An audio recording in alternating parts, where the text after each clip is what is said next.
Also tracking how changes to COVID-19 mandates could impact how you cross the border. This is all part of our follow-up series, our commitment to staying on top of the stories that matter the most to you.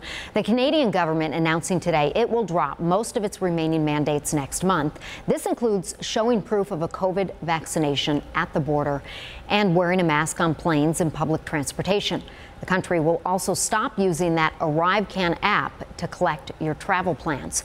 But the U.S. is not expected to make similar changes right away and will continue to require proof of vaccination. So what happens if you're able to cross into Canada but mandates block you from coming back? I took that question to an immigration attorney to find out what impact these different policies could have on you.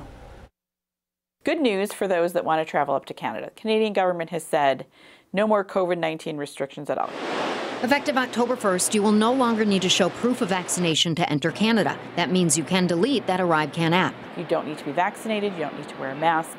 You don't need to use the cumbersome ArriveCan app, which everyone hated. And if you are in Canada, you are not subject to random testing. Well, that may be good news for U.S. citizens. Immigration attorney Rosanna Berardi tells me it could create problems for non-U.S. citizens traveling to Canada who aren't vaccinated. It wasn't done in tandem with the U.S.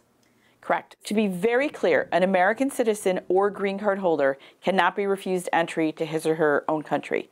So if you are not vaccinated and you are an American citizen that visits Canada, you're fine. However, if you're a Chinese national that attends UB, you're attending school there, you're not vaccinated, you want to go up to Toronto for the weekend, coming back into the United States is a huge problem. Congressman Brian Higgins says he's pushing to change that. When I was talking with him over the phone Monday, he told me he is urging the U.S. to drop its vaccination requirement restrictions. All of the COVID restrictions should be lifted.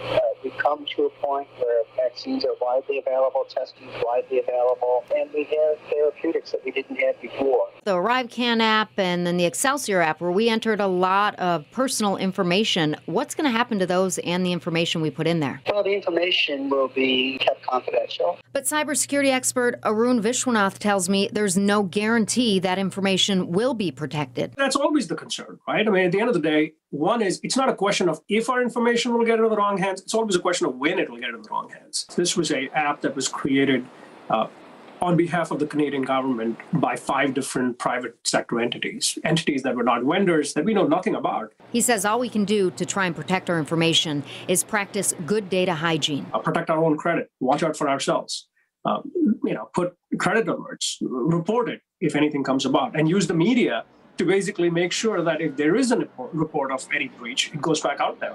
Call 7 News, that's right, call Leah. And we will follow up on it for you if you do have a problem. Once again, those changes take effect at midnight on October 1st, so take note of that.